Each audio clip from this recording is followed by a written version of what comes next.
Alright guys, we're back with another video for Dragon Ball Super. There's a lot of breaking news today. A lot of interesting things are happening. I believe Jump Magazine came out today, or people were able to get their hands on it today. So we're able to get a lot of new info about a lot of different things in, anime, video game culture, shit like that. But the big thing we have here is kind of this two-page spread. Now, what I've got right here, I believe this was translated, I think it was translated by Ken Zyro, because I saw Yonkao Productions retweeted it, and then that's where I got this image from. So shout out to them on Twitter for putting this up and allowing me to see this. Now, again, we have all 12 of the God of Destructions here.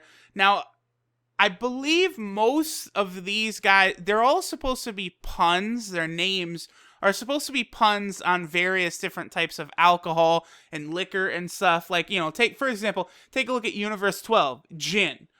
Universe 9, Sidra, supposed to be like a cider type thing, or Universe 8, liqueur. Like, obviously, these are all based on that same naming convention.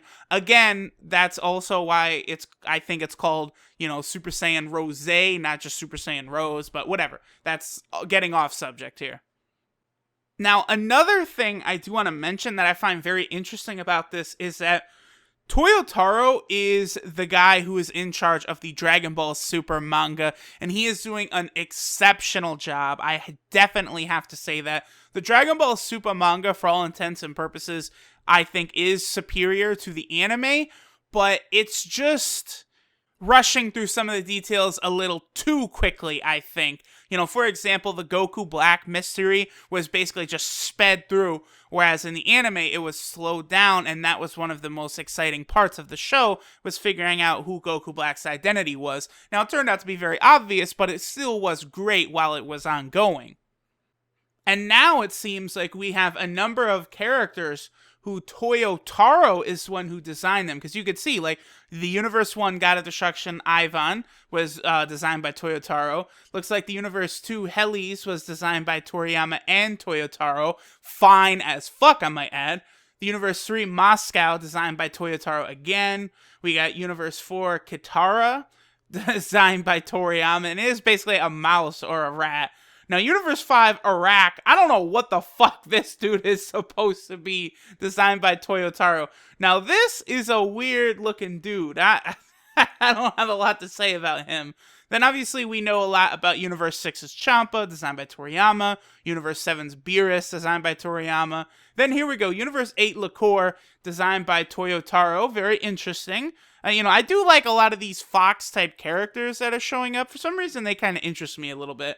We've got Universe 9 Sidra, of course, designed by Toriyama. Universe 10 Ramon, designed by Toyotaro. Of course, Universe 10, remember, this is the universe where Zamasu did originate from. So, in a parallel universe, whatever wonky bullshit you think of, Ramon died when Zamasu killed Gowasu and took the Kaioshin earring. But obviously, let's not get into the craziness of the time travel that was the Future Trunks arc. Then earlier today, I had pieced together, in this picture, we see the Harley Quinn attendant, the Clown God of Destruction, there's the mask guy, and then there's this Kaioshin there, and then I looked on the Toei bio pages, and boom, they had that Kaioshin listed as Universe 11, 2 and 2 together, so, okay, the Clown God of Destruction is from Universe 11, and I was like, oh shit, I figured something out. And, 2 hours later, or whatever, the jump is, translated, it's shown to everyone. So now we know officially that the Clown God of Destruction is Universe 11, designed by both Toyotaro and Toriyama. I'm definitely very curious to see what happens with him.